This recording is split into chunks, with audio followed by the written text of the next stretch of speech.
This is actually how anime is made in Japanese anime studios. And you're probably thinking, why would anime studios make all of these pixeled lines? Wouldn't it be a smoother line when you're doing anime?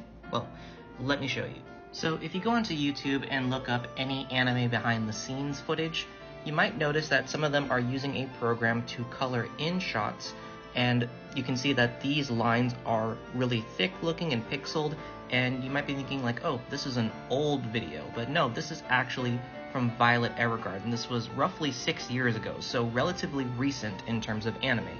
You can even see as recent as 3 years ago, Giga posted a video about going to a Japanese anime studio, and they're using the same program with the same pixeled lines in order to color in the shot.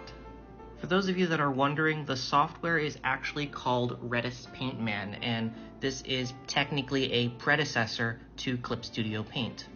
And in order to get the pixelated lines back into the smooth lines you see in finished anime, they use a software like OLM Smoother, which you can use in After Effects or Photoshop. There are a few videos online that actually go into more detail of how to make anime look more like anime, such as Dong Chang, which I reference a lot in a lot of my YouTube videos. Or you can check out some of my videos. I've posted some stuff about how the anime production pipeline works, so go check out my channel, it's right there. Why do I use red and blue lines for the eyes? It's because red lines are used to indicate highlights, and blue lines are used to indicate shadows. The reason for this is so that animators at different stages of the process can know exactly where to put the highlights and shadows when animating. Red and blue are generally accepted as a standard for highlights and shadows, but other colors can be substituted as well. Other standards use colors like green lines to indicate where color gradients go. A similar principle can be applied to the fill colors on certain animation whips. Light blue can be used to block out where shadows go. Yellow can be used to fill in highlights. Other colors like purple or pink can be used for hair shadows. This is not the standard everywhere though. Different industries will always have different standards, but the general principle remains the same. So in summary, red equals highlights, blue equals shadows. I'm using the standard G pen that comes with Clip Studio Paint by default in order to make all of these animated shots. I get asked all the time, what brush do you need to make anime? Now, you could definitely scroll through the Clip Studio Assets store and find any number of brushes that you could use, but honestly, if you look at most anime line art, a lot of the time it just needs to be a really thin line, and you can achieve that really easily just using the G pen. Depending on the shot, I usually have my canvas set to around 200 to 300 dpi, and then I set my brush size to a super small number like 2 or 3 pixels. Also, I am one of those weird people that sets their stabilization to 100%, but you don't have to do that. And there you go. That's how I make anime line art using the default brushes that come with Clip Studio Paint. However, if you're not satisfied with the G Pen, you can definitely take a look at the Clip Studio Assets store, and they will have a bunch of free and or paid options that you can look at. I particularly like this pencil brush because it emulates the pencil that is used in a lot of anime studios. This is how to check if there are blank spaces in your coloring in Clip Studio Paint. In the Layer panel, go to the top right and look for the Change Layer Color button. You'll want to change both the layer color and the subcolor. For the layer color, you want to change it to pure black. For the subcolor, you want to change it to sort of a neutral gray.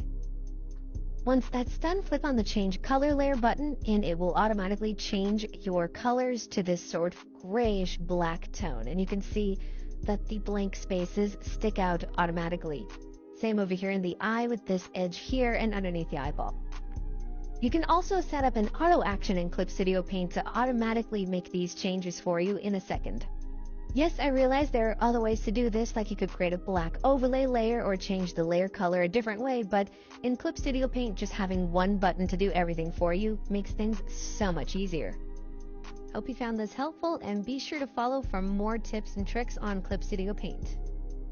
This is how I color in anime cells in Clip Studio Paint, and this also works in Procreate or OpenTunes or pretty much any digital art software that has layers. So for this example, we're going to use this animation file that I've already completed and was working with another animator on. This is essentially what the file structure looks like. So in each frame, I've split everything into line, which is the line art, color, which is where the colors go, and then line color, which refers to the red and blue lines, which indicate highlights and shadows. That being these blue and red lines here. As you can see here, the color layer is underneath the line art layer and above the color trace layer, which means that if I hide the color layer, you can see that it's right over the red and blue lines, and so it gives this sort of cel-shaded look to it without having to expose any of the red and blue lines underneath. If you're wondering how I color things in, I'm using a specific paint bucket with custom settings. And so I have mine set to close gap. This is based off of the settings that I have. Tolerance, no area scaling, and of course, anti-aliasing is turned off. That's so that it fills directly up to these pixeled lines and there will be no gaps, and you can easily see if there are any small gaps here like this. All I have to do is take my paint bucket tool and click, and it automatically fills things in. And because I have things set to reference the folder, I can actually click on the red and blue lines and it'll automatically fill them in. Of course, you have to do some small gaps here and there, but that's essentially what anime studios do with software like Redis Paintman. And there you have it. That is my process for coloring in anime cells using Clip Studio Paint or any digital art software.